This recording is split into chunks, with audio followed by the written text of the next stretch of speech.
Hello everyone, नमस्कार। हमारे YouTube channel में आपका हार्दिक स्वागत है। दोस्तों, आज हम काल भैरव जयंती की कथा सुनेंगे।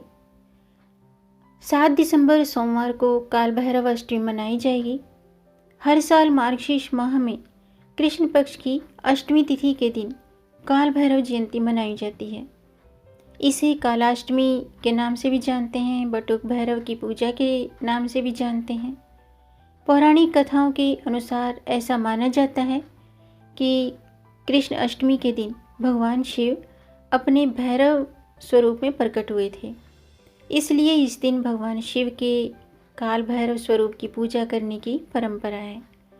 काल भैरव भगवान शिव का 5वां अवतार माने गए हैं। काल भैरव जयंती के दिन भगवान काल भैरव के साथ साथ भगवान भोलेनाथ और माता पार्वती की विधि पूर्वक पूजा करनी चाहिए। ऐसा करने से इनकी कृपा प्राप्त होती है और सभी कष्टों से मुक्ति मिलती है। तो आज की वीडियो में मैं आपको काल भैरव जयंती की कथा सुनाऊंगी।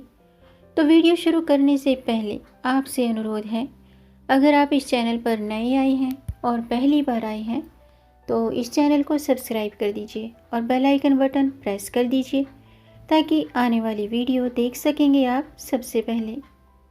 और वीडियो को अंत तक ज़रूर देखिएगा ताकि कोई भी जानकारी छूट न जाए। तो आइए शुरू करते हैं। दोस्तों, इस बार कन्फ्यूज़न है कि काल भैरव जयंती 7 दिसंबर को है या 8 दिसंबर को है। तो मैं आपको काल भैरव जयंती का शुभ मुहूर्त भी बता देती हूँ। अष्टमी तिथि प्रारंभ होगी 7 दिसंबर 6:47 पर और अष्टमी तिथि समाप्त होगी 8 दिसंबर 5:17 पर। यानी कि जो काल भैरव जयंती है वो 7 दिसंबर सोमवार को है। आपराधिक प्रवृत्तियों पर नियंत्रण करने वाले प्रचंड दंडनायक श्री काल भैरव को शिव का पंचम रुद्रावतार कहा गया है। भैरव ही पूर्ण रूप से जगत कल्याण करने वाले शंकर हैं, किंतु शिव माया के कारण मूढ़ लोग इस तत्व को नहीं जान पाते हैं। ब्रह्मवैवर्त पुराण में महाभैरव, संहार भैरव, असितांग भैरव, रुद्र भैरव, काल भैरव और क्रोध भैरव, ताम्रचूड़ भैरव, इसके अलावा चंद्रचूड़ भैरव, इन 8 भैरवों की आराधना करने का विधान बताया गया है। इन सब के प्रकाट्य की अलग अलग कथाएं भी हैं, किंतु वर्तमान श्री वैवस्वत मंवंतर में श्री बटुक और श्री काल भैरव की पूजा आराधना सबसे ज़्यादा की जाती है। बटुक भैरव को श्री काल भैरव का सात्विक रूप माना जाता है। ये अपने भक्तों को तत्काल कष्टों से मुक्ति देते हैं। इनकी पूजा आराधना करने से घर में नकारात्मक ऊर्जा, जादू टोने, भूत प्रेत, मारन मोहन, विद्वेषण, उच्चाटन, इनमें से किसी भी प्रकार का भय नहीं रहता है।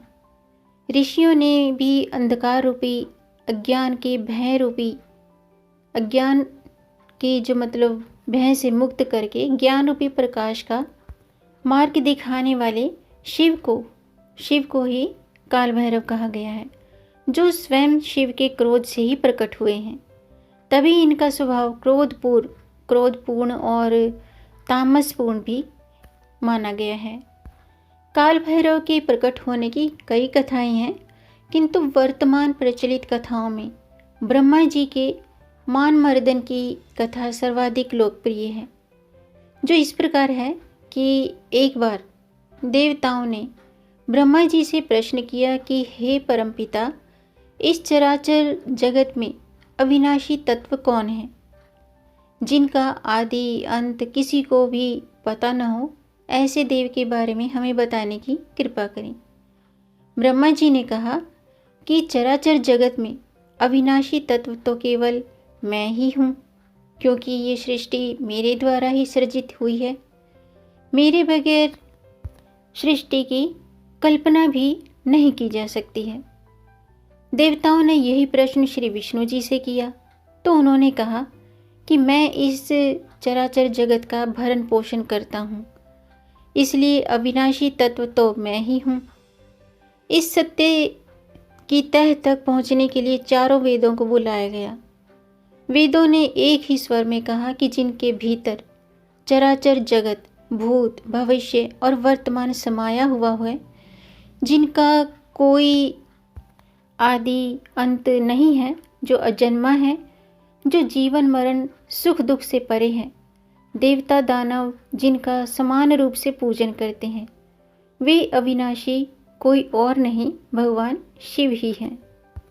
वेदों के द्वारा शिव के विषय में इस तरह की वाणी सुनकर ब्रह्मा जी के पांचवें मुख ने शिव के विषय में कुछ अपमानजनक बातें कहीं, जिन्हें सुनकर चारों वेद बहुत दुखी हुए। उसी समय एक दिव्य ज्योति के रूप में भगवान रुद्र प्रकट हुए। उन्हें देखकर ब्रह्मा जी ने कहा कि हे चंद्रशंख, तुम मेरे ही सिर से पैदा हुए हो।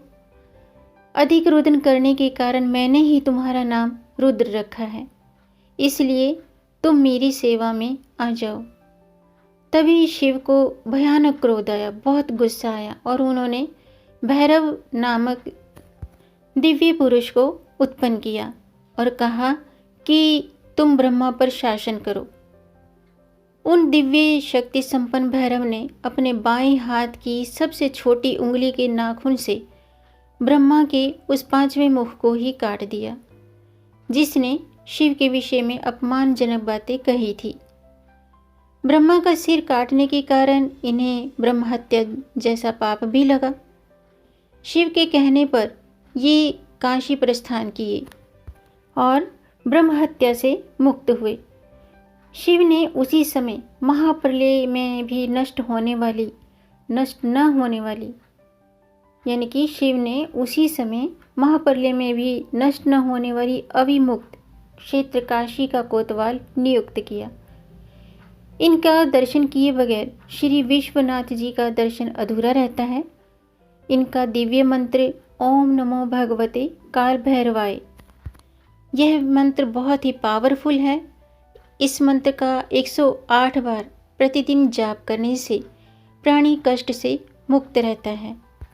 तो दोस्तों, ये थी काल भैरव जयंती की कथा, जन्म कथा। उम्मीद है आपको ये जानकारी पसंद आई होगी। अगर आपको जानकारी अच्छी लगी हो तो आप इसे लाइक कर सकते हैं और इस जानकारी को आगे बढ़ाकर अपनी फैमिली में, अपने फ्रेंड्स में शेयर कर सकते हैं। और अगर आपका कोई प्रश्न है या कोई सुझाव है तो कमेंट बॉक्स में ज़रूर लिखिएगा। मेरे चैनल को सब्सक्राइब जरूर कीजिएगा ताकि आने वाली वीडियो देख सकेंगे आप सबसे पहले। और वीडियो को अंत तक देखने के लिए आपका बहुत बहुत धन्यवाद। मिलेंगे नई जानकारी के साथ, तब तक आप खुश रहें, स्वस्थ रहें, अपना ख्याल रखें और अपनों का भी ख्याल रखें। जय श्री हरि, हर हर महादेव, जय काल भैरव की।